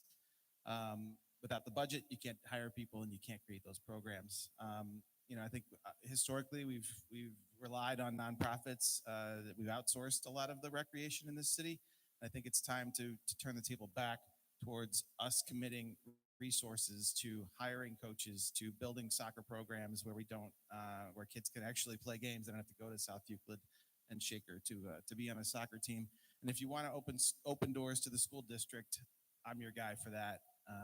And I 100% agree. And not just the public schools. I think we need to bring all of our schools engaged, especially at the elementary level, and make sure that programming is ingrained in what they're delivering to their parents in terms of information.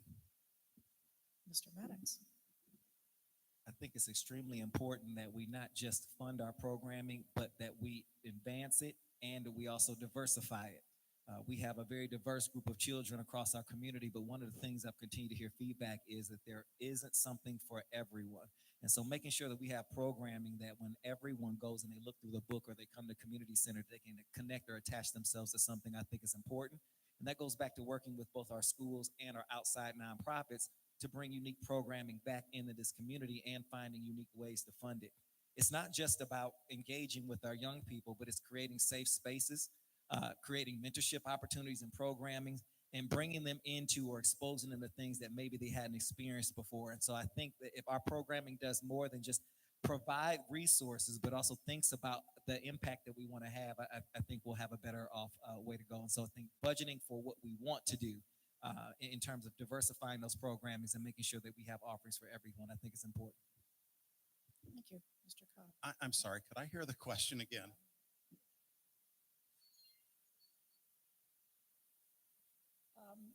What ideas do you have for providing more services for youth in Cleveland Heights? Okay, thank you. When we first moved to Cleveland Heights and had a young son, we had a community relations department that provided youth activities. So my son played t-ball and played soccer, and that occurred not on city properties, but on school properties.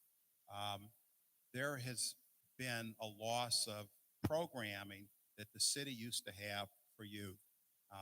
Does everyone remember we used to have a great summer camp that we ran here?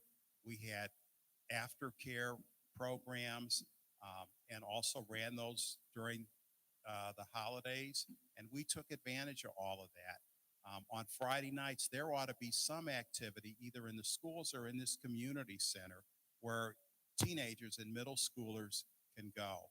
And I'm hopeful that our next mayor will be in favor of those programs, and I'm pretty confident that council will be willing to fund. Thank you. Mr. Kuda? I believe jobs build character. The kids that I know that are working and the students that I had when I was a high school teacher, the ones that worked, they seem to be much more vibrant and engaged. And I think, we should definitely hire lifeguards for the Cleveland Heights High School pool. There's some jobs right there. But like, even cutting grass, picking up litter, there's a lot of things that can be done employing students, and I'd like to see that more. And we do have an internship for our city council members. I actually have 2 interns. I'd love to see the other council members engaging interns. I think that's a great way to. It's not exactly a student service, but it is a way of engaging our youth in something productive. Promoting involvement in democracy.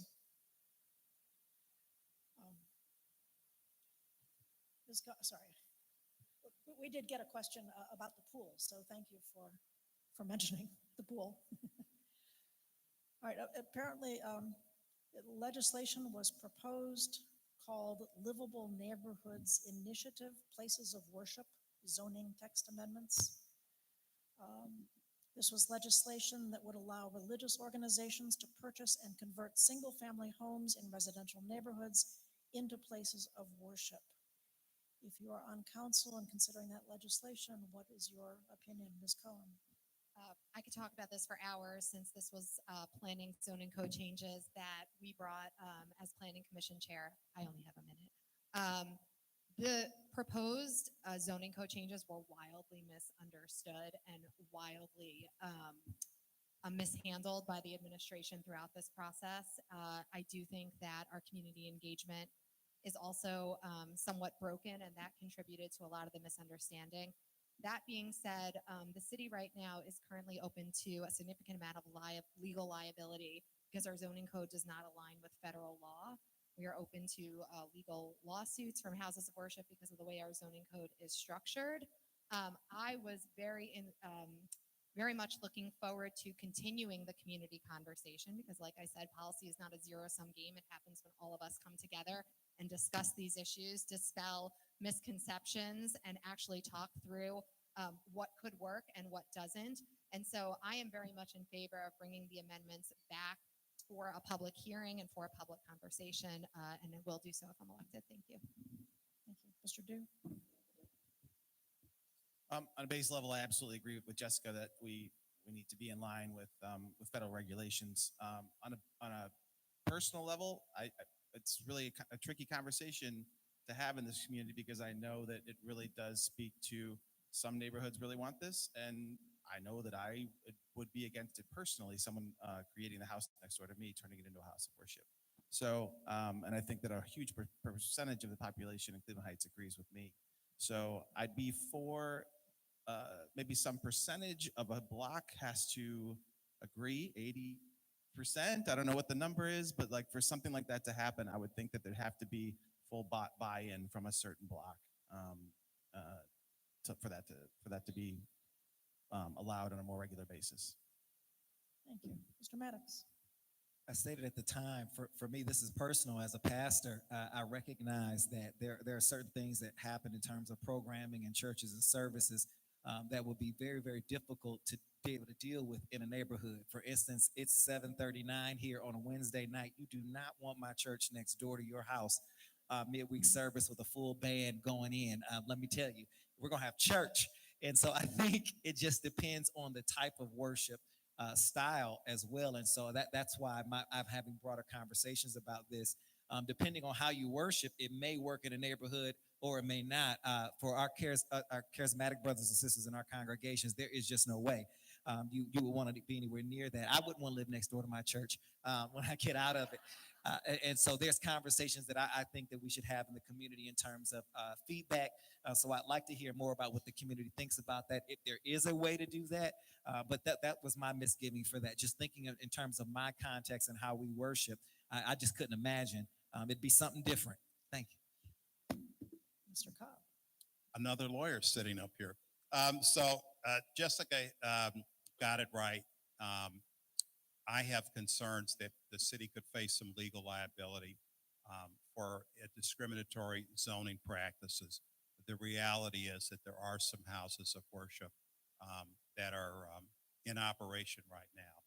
And we need to develop a zoning code that addresses that and provides for some regulation, which we don't have. University Heights, got involved in litigation over trying to prohibit a house of worship in one of its neighborhoods. And although they were successful at the trial level, that case has gone up on appeal. So I do think that this is some legislation that needs to be tweaked and brought back in front of City Council and to address the concerns that a lot of people had about that these would suddenly spread all over the city and you could have one next door. And I think that the guardrail against that is our excellent planning commission. Thank you. Mr. Kuda. Yeah, tweaked and brought back. I mean, that's pretty much where I'm at. When we got the initial legislation, our law director found a lot of flaws, including the parking regulations not being what they needed to be. And, Beechwood has a version of this that's different than what was proposed to us, where it's on a case by case basis as opposed to a citywide blanket regulation. So I think we just need to go back and revisit it and look at the options. I'm certainly open to that. Thank you. And Mr. DeWitt Foy. So this piece of legislation, I had concerns with the way it was brought forward and how the community was brought in around the conversation. The Livable Neighborhoods Initiative, while this was the first part, there are two other parts, and I would like to have a more robust, broader conversation about what this community wants neighborhoods to look like. Some of the others were about residential typology. So whether are we going to allow backyard cottages for a family member to move into? I'm wholeheartedly in favor of those. I think for limited purposes, it could make a lot of sense to have some small scale businesses within our neighborhood. So I think there's a broader conversation to have here, and I really look forward to having that. The houses of worships was just one piece of that, but I do think we need to have a much bigger, more robust conversation within this community about how we want the city to look now and moving forward. Thank you. I am sorry to say that we are out of time for questions. I do have a few more here that we won't be able to get to. Just for the record, questions that are still on my desk here. How to foster more robust community discussions of matters before council, community discussions. Your views on ranked choice voting, your response to the Lower Shaker Lakes, the sewer district's proposal. How to engage and educate voters about the upcoming charter amendments. And how to deal with the deer. The deer. So we will now move on to closing statements, and we will go in reverse order from the opening. So Ms. Cohen will lead off. Thank you so much. It's been an absolute honor and privilege to serve this city for the 13 plus years that I've had. And my husband and I have certainly never regretted choosing Cleveland Heights for our home and raising our children here. This for me is this next step of running for council and hopefully being elected is something that I take very seriously. There is so much that we'll need to do in the months and years ahead to right this ship. I feel like I am uniquely qualified in many ways to play a significant role in that effort. I very much want to lead the way in terms of bridging various parts of our diverse community, bringing people together, restoring civility to our conversations, whether around politics or what's important to us as residents or as people. And I feel very strongly that we have an incredible opportunity ahead of us starting on January 1. We thought it was going to be difficult to move from a council manager form of government to a mayor council manager form of government. Unfortunately, we have now been pushed backwards as a city, and we're going to have an incredibly difficult task ahead of us. I want to invite all of you to visit my website where you can learn more about me, Cohen4chcouncil.com. My cards are out in the hallway and you can grab one of those. It has my email. If you have questions about anything that I've spoken about tonight, I please encourage you to contact me. I love having conversations one-on-one with residents. I'm happy to talk to you. And I just want to share that being able to serve on council would be an incredible honor and privilege. And I so much would appreciate your vote on November 4th. Thank you. Thank you. Mr. DeWitt Foy. First, I'd like to thank Wendy and the League of Women Voters for hosting this forum and for all the city staff who helped prepare it, who helped prepare the community center tonight. Thank you to everyone who came here or who is watching at home, including likely my 2 young kids. It is past your bedtime and time to go to bed. Thank you to my fellow candidates for their desire to serve and for engaging in a respectful dialogue both tonight and on the campaign trail. I believe Cleveland Heights can accomplish great things and be a city we're all proud of when we work together on behalf of the city. This means within council, between council and the administration, and between city government and the countless groups working to improve the city in all number of ways. I'm looking forward to turning the page on fights of the past and collaborating with others to improve quality of life issues for all residents. Professionally, my career has taken a trajectory of continually trying to improve health closer and closer to the root cause. First, as a registered nurse at the bedside, and later with roles in population health and health policy. I've worked on a congressional campaign as a health policy advisor and led advocacy efforts to expand healthcare access. I'm now hoping to apply this knowledge and experience to improving health locally by focusing on the social determinants of health.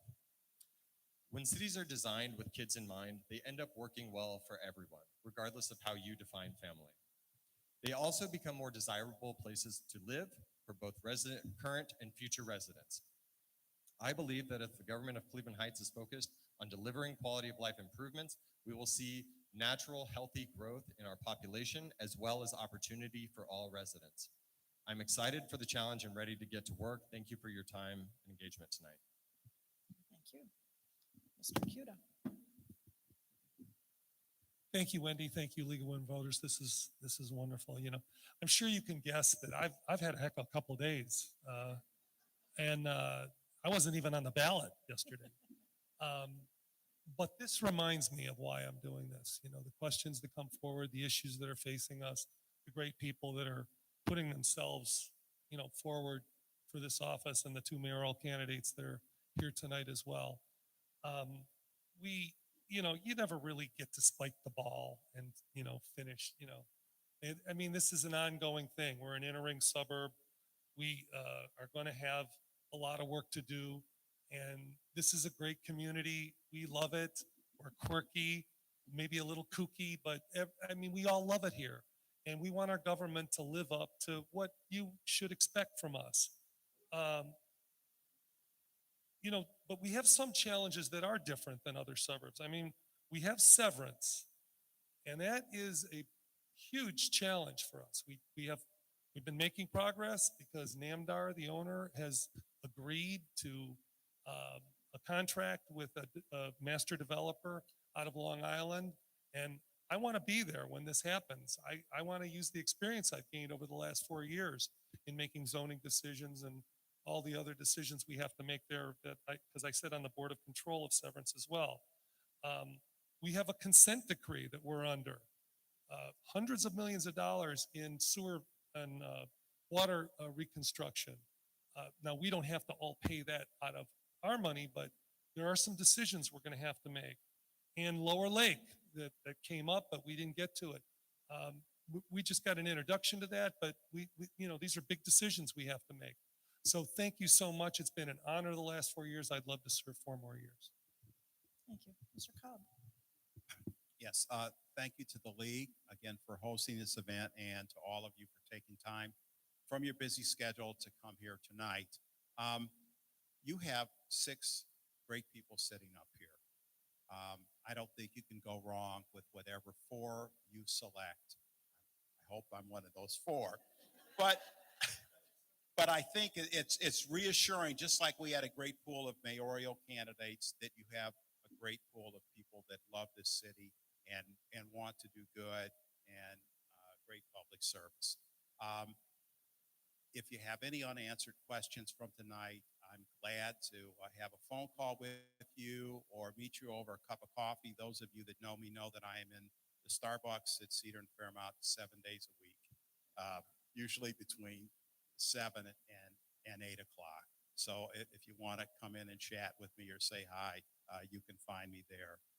I have yard signs out in the front. I'd be honored if you support me and you want to take one. If not tonight, please give me a call and I'll deliver one. I just want to thank you all again. And you know me, I have somewhat of a record that I'm running on, and I hope that you do give me some consideration. When you go into that voting booth on November 4th, we used to close the curtain, and now we just put a little dot there. But I'm hopeful that my wife, who's here tonight, will at least vote for me. Good night, everyone. Thank you. Thank you. Mr. Maddox. Thank you. The pressure is on. My wife is here as well. I hope I have her vote too. Lord have mercy.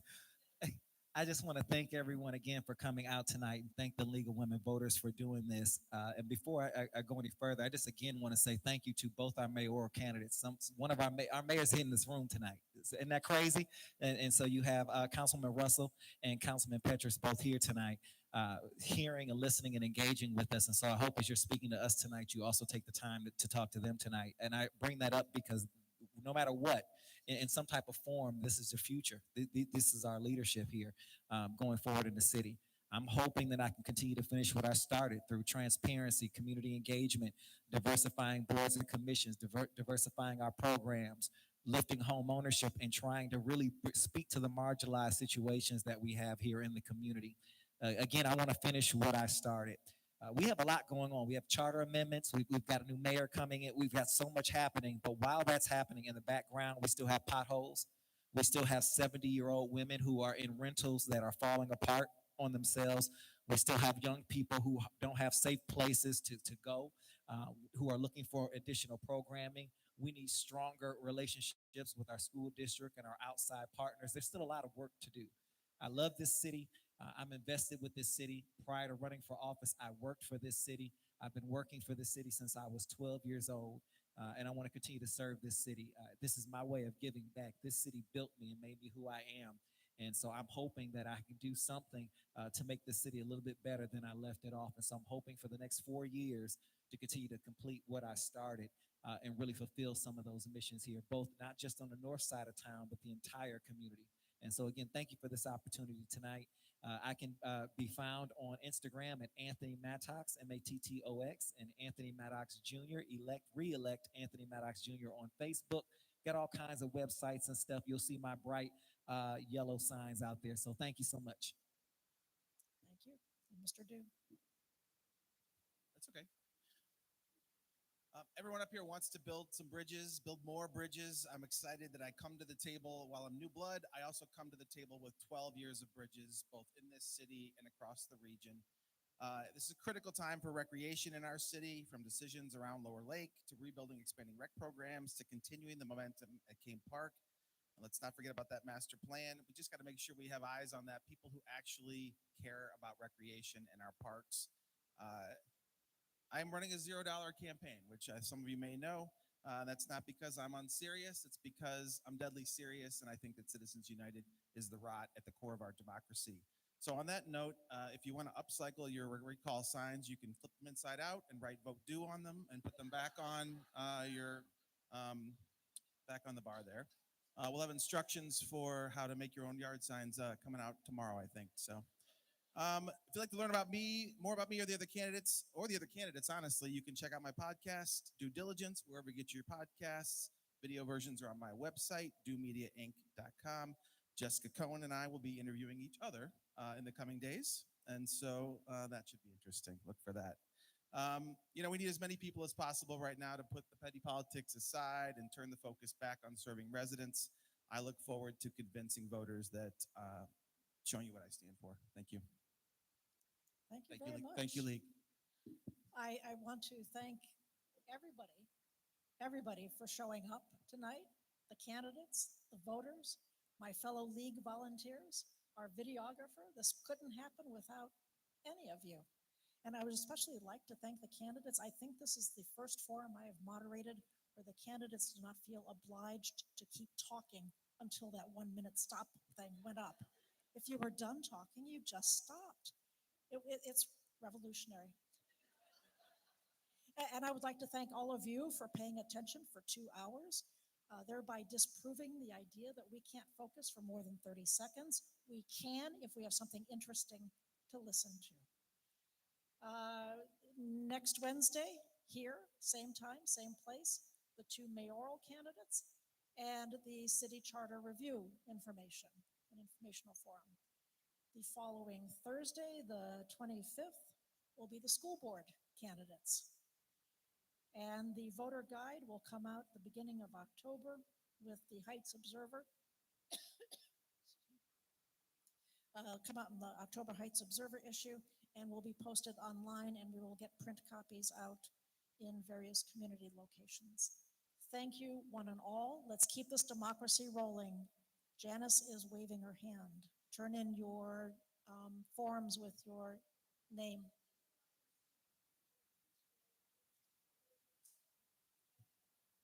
Thanks, everybody. Go home. Have a good night.